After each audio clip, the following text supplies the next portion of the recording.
اعلم رحمك الله أن التوحيد هو إفراد الله بالعبادة. Donc je disais tantôt qu'on a une autre catégorie de personnes. Ceux-là, ils ont rejeté complètement la sunna. On les appelle les Qur'aniyoun, les Quranistes. Ils ont rejeté complètement la sunna. Maintenant, ceux-là, qu'est-ce qu'ils font? Ils prennent parfois certains hadiths qu'ils voient qui s'opposent à leur raison. Donc selon eux, ça contredit leur raison. Ils viennent avec ça pour dire, voilà, vous dites qu'on doit croire au hadith, non? Regardez ce qu'on dit dans tel hadith. Regardez ce qu'on dit dans tel hadith. Est-ce que ça c'est raisonnable, ça? Donc ils vont venir avec des hadiths comme ça, et puis ils font travailler leur raison, ok?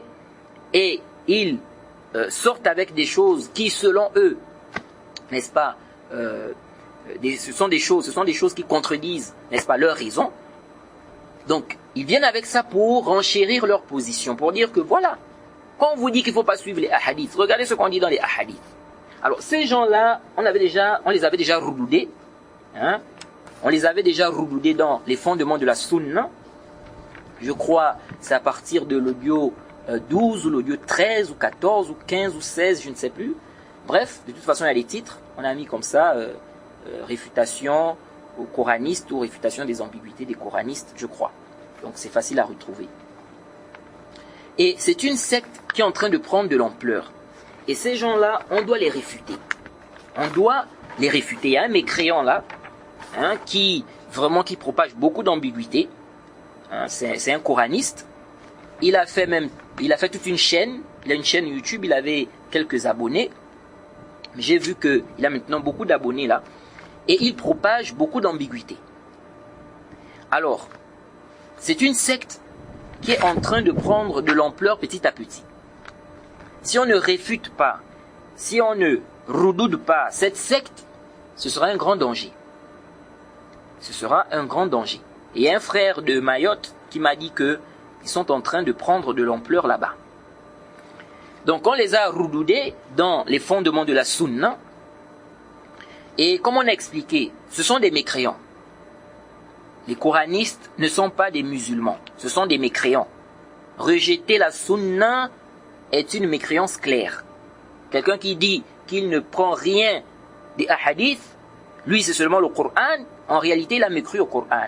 En réalité, il est dans le kufr, c'est un mécréant. C'est un kafir. Ce n'est pas un musulman. Et ces gens sont vraiment égarés.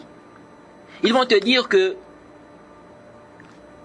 eux, ils suivent la révélation. Nous ne suivons pas la révélation. Nous suivons les paroles des gens en suivant les hadiths. Nous suivons les paroles des gens en suivant les hadiths. Mais eux, ils suivent la révélation, qui est le Coran. Regardez ça. Alors qu'Allah nous dit, Jaïd, Man yuti'ir rasula faqad ata'a Allah. Sourate 4, verset 80. Quiconque obéit au messager, obéit certainement à Allah. Donc, en obéissant au messager, j'obéis automatiquement à Allah. Parce que ce que le prophète dit de faire dans la religion, ok, ce qu'il nous recommande de faire dans la religion, c'est Allah qui lui dit de nous dire cela. Ça vient d'Allah. Soit c'est Allah qui lui a dit de nous dire, soit Allah a prouvé. Donc en obéissant au messager, j'obéis automatiquement à Allah. C'est Allah qui me dit dans le Coran, quiconque obéit au messager, obéit certainement à Allah. Maintenant, lorsque vous venez restreindre ce verset en disant que non, ça c'était au temps du prophète, ou bien ça c'était à telle époque, où est le dalil du Coran qui justifie ça? Lorsque tu viens faire cette restriction-là, où est le dalil? Allah dit, man yuti'ir rasula. Man yuti'ir rasula, faqad ata'a Allah. Man, quiconque. Le verset est clair. Quiconque obéit au messager. C'est général. Man, ici, ça montre la généralité. Quiconque, ça veut dire tout celui qui va obéir au messager. Sur quelle base tu viens dire non, c'est seulement à telle époque? Où est le dalil? أين الدليل على هذا?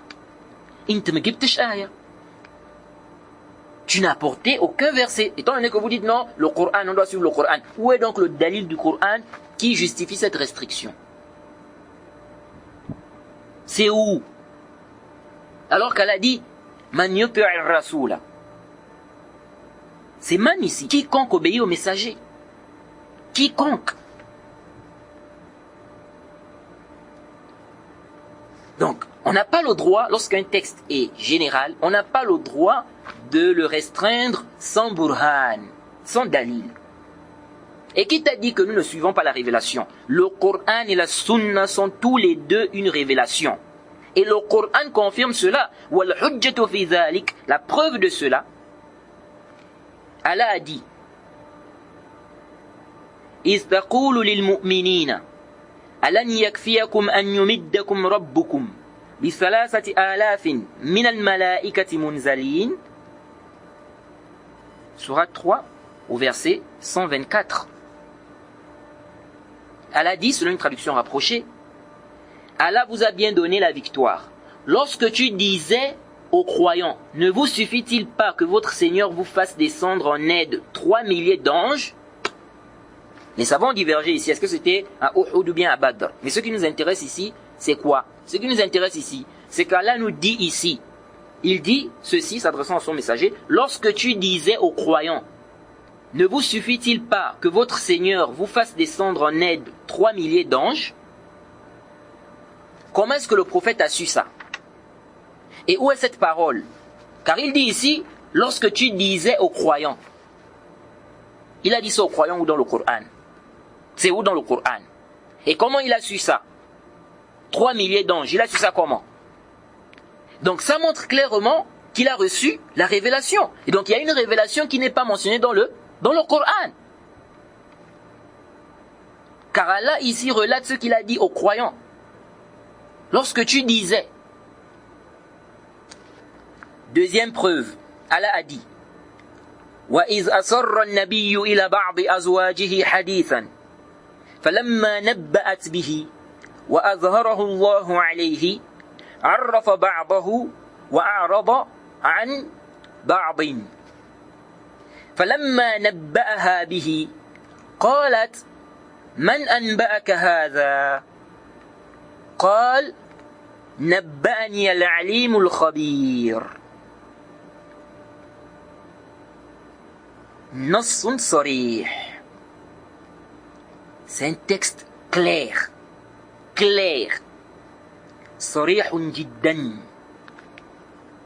Allah a dit, selon une traduction rapprochée, lorsque le prophète confia un secret à l'une de ses épouses et qu'elle l'eut divulgué, et qu'Allah l'en eut informé. Celui-ci en fit connaître une partie et passa sur une autre. Partie. Puis, quand il en eut informé, elle dit, qui t'en a donné nouvelle? Donc, comment tu as su? Il dit, c'est l'omniscient, le parfaitement connaisseur, qui m'en a avisé. Ce texte est clair que on a une révélation autre que ce qui est mentionné dans le Coran. Ici, Allah nous fait comprendre que le prophète avait confié un secret à l'une de ses épouses. Il lui a dit de ne pas divulguer cela.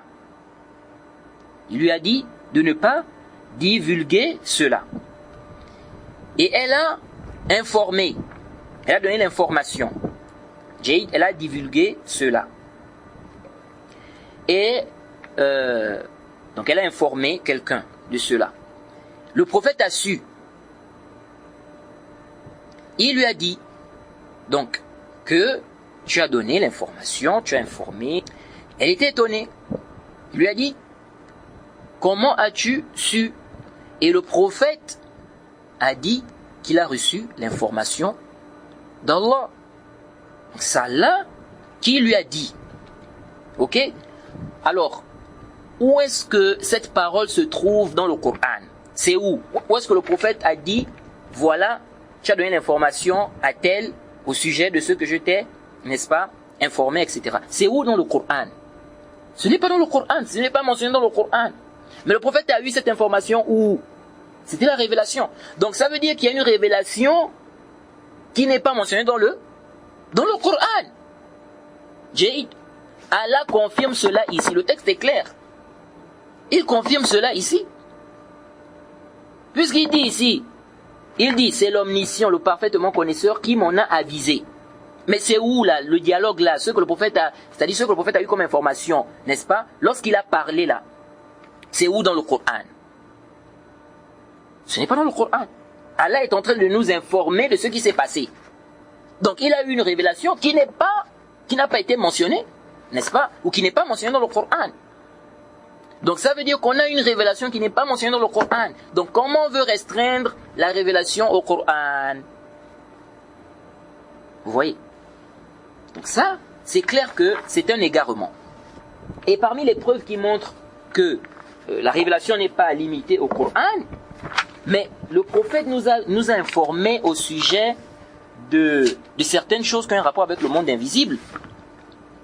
Jade.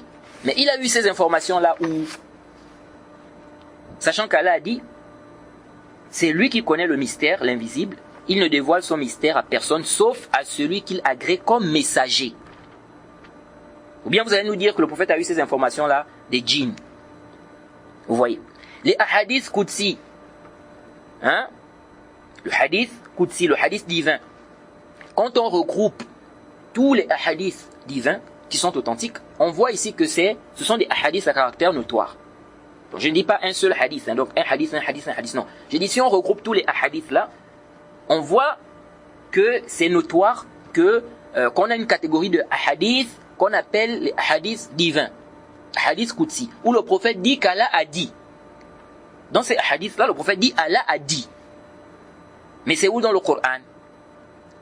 Dans ces hadiths là, on trouve des choses qui ne sont pas mentionnées dans le Coran, mais c'est dit Allah a dit. Donc ça veut dire qu'il y a une révélation. Il y a une révélation en dehors de ce qui est mentionné dans le Coran. Jaïd. Alors, intabihu huna. Je sais bien que les coranistes ne croient pas aux hadiths. On avait déjà évoqué cet aspect-là dans les fondements de la sunna. Que souvent citer les hadiths en argument contre eux, ça ne fait pas souvent avancer le débat. Mais j'avais évoqué un point. Que souvent on cite des hadiths en argument contre eux, car ils viennent aussi parfois avec des hadiths pour nous réfuter, en disant quoi? Que voilà, même les hadiths auxquels vous croyez, même ces hadiths, ça nous donne raison. Parce que dans ces hadiths, on dit ceci ou cela. Donc ici, nous on réplique, Jade, on ramène aussi les hadiths pour leur dire non, ces hadiths là ne vous donnent pas raison, au contraire, ça nous donne raison. Jade. Donc, c'est clair, on a une révélation en dehors de ce qui est mentionné dans le Coran. Jade. Et ça, c'est très clair. Les 5 prières, la prière fait partie des grandes adorations dans l'islam. Jade. Et des savants même disent que toutes les communautés ont reçu, n'est-ce pas, avec comme adoration la prière. On n'a pas une communauté qui n'a pas eu comme adoration la prière. La prière est une grande adoration. Comment Allah va nous demander de prier dans le Coran et on n'a pas la manière, on ne sait pas comment on va prier. Parce que comment on prie, c'est pas détaillé dans le Coran. C'est pas détaillé dans le Coran. Et vous allez voir que parmi les coranistes même, il y en a qui reconnaissent 5 prières, d'autres disent que non, c'est 3 prières, d'autres parlent de 2 prières. D'autres disent même que, parce qu'ils ne sont pas stables. Eux-mêmes, ils sont en divergence. D'autres disent non, tu pries le nombre de prières que tu veux. Regardez ça. C'est pourquoi on dit que ce sont des mécréants. Ce sont des koufars. Ils ont rejeté la sunna, ce sont des mécréants. Alors, comment une grande adoration comme ça, on n'a pas les détails de cela dans le Coran. Jade. Et vous nous dites qu'on laisse la sunna. Ok, on laisse la sunna. Donc ça veut dire, parce que quand vous dites qu'on laisse la sunna, ça veut dire qu'on ne se contente que du Coran. Mais dans le Coran, on nous demande de prier. Une grande adoration comme ça, on n'a pas les détails de cela dans le Coran. On prie comment? Et soit vous dites que la communauté, toute la communauté est égarée, parce que la façon dont les gens prient là, on ne doit pas prier comme ça, selon vous, parce que c'est venu dans les hadiths. Donc soit vous dites que toute la communauté est dans l'erreur, sauf vous, et il y a un groupe de coranistes qui, n'est-ce pas, qui dit cela, que toute la communauté est égarée, toute la communauté est dans l'erreur, sauf eux, donc au sujet de la prière là. Et il y a un autre groupe, bon ceux-là, on les réfute d'une autre façon. Parce qu'ils vont dire, oui, le nombre n'est pas un argument. Et ça c'est sahih. Donc ceux-là, on les réfute d'une autre façon. Mais moi, ce qui m'intéresse ici, c'est l'autre groupe là. Il y a un autre groupe qui a eu du mal à accepter ça. Que toute la communauté est dans l'erreur, sauf eux. Donc qu'est-ce qu'ils ont fait? Ils ont accepté, ils ont dit oui, on prie comme ça, mais ce n'est pas un problème de la sunna. C'est pas parce que non, c'est venu dans la sunna, non. C'est parce que ça a été rapporté, c'est notoire. C'est une pratique qui est rapportée de génération en génération, c'est quelque chose de notoire. Vous voyez? Et souvent, il y a des gens qui n'arrivent pas à réfuter ce genre de réponse-là. Et pourtant, c'est simple. Nous disons, ok, lorsque tu viens avec ça, tu crois que tu es sorti du problème. Tu n'es pas sorti du problème. Parce que cette pratique-là, qui est notoire, selon toi, ou lorsque tu nous dis que cette pratique est notoire, mais le masdar, c'est quoi? C'est quoi le masdar? La base de cette pratique notoire, c'est quoi? Mais c'est la sunna. Où est-ce que la communauté a eu ça, cette pratique-là? Dites non, ça c'est parce que c'est notoire, c'est rapporté de génération en génération. Mais ils ont eu ça où? Du prophète. C'est la pratique du prophète. C'est la pratique du prophète. Donc là, tu es en train de confirmer en réalité que la sunna est un argument. Jaïd. C'est ça la sunna. Ce que le prophète. La sunna c'est quoi? Les pratiques du prophète, les paroles du prophète. Jaïd. Les actes du prophète, les pratiques du prophète, les paroles du prophète, les approbations, comme on avait déjà détaillé dans le Nuzha. Vous vous acharnez sur l'imam al-Bukhari. Oh, l'imam al-Bukhari n'est pas infaillible, l'imam al-Bukhari n'est pas infaillible. Mais qui vous a dit que l'imam al-Bukhari est infaillible? Il n'y a aucun savant de la sunna qui dit que l'imam al-Bukhari est infaillible. Celui qui dit que l'imam al-Bukhari est infaillible, c'est un bol, c'est un égaré. Mais l'imam al-Bukhari n'a pas inventé. Mais qu'est-ce que l'imam al-Bukhari a fait? L'imam al-Bukhari a simplement appliqué les règles des gens du hadith. Il a simplement appliqué les règles des gens du hadith. Il n'a rien inventé. Donc si vous voulez vraiment faire un débat, c'est sur la science du hadith, les règles de la science du hadith. Ce n'est pas l'imam al-Bukhari, laissez l'imam al-Bukhari tranquille. Et le sahih de l'imam al-Bukhari a été lu par des grands savants du hadith qui ont une grande science, qui maîtrisent cette science du hadith. Et le sahih al-Bukhari, certains savants ont critiqué quelques hadiths qui sont le sahih al-Bukhari. On a déjà détaillé ça dans le Nuzha. Et parfois c'était des critiques juste au niveau du isnad, pas du matn. Le récit en lui-même est authentique, mais c'est au niveau du isnad. Pourquoi l'imam al-Bukhari est venu avec tel isnad? Pourquoi l'imam al-Bukhari est venu avec tel isnad? On a des savants comme l'imam Daraqutni. Et est-ce que ça baisse le rang du Sahih al-Bukhari? Au contraire, ça élève, ça montre même la grande valeur du Sahih al-Bukhari. Car ça montre que les savants n'ont pas pris ça comme ça les yeux fermés. Ils ont lu, ils ont regardé. Alors lorsque les savants se mettent d'accord, les savants de cette science se mettent d'accord pour dire que ce livre est le livre le plus authentique après le Coran, Jade, ça montre la valeur de ce livre et ça montre la véracité. Parce qu'ils n'ont pas pris ça comme ça les yeux fermés, ils ont regardé. Étant donné que certains savants ont critiqué certains hadiths, donc ils n'ont pas pris ça les yeux fermés. Donc si les savants sont unanimes, les savants de cette science, parce que vous venez parler, parce que vous parlez d'une science, il faut quand même connaître. Les coranistes ne connaissent rien, les coranistes ne connaissent rien de la science du hadith. Ils ne connaissent rien de la science du hadith. Mais vous ne connaissez rien d'une science. Sur quelle base vous voulez faire un débat sur cette science-là? Il faut au moins avoir un niveau dans cette science. Tu ne connais rien sur cette science. Tu viens parler quoi? Qu'est-ce qui est logique? C'est que tu apprennes d'abord cette science, ensuite tu viens débattre.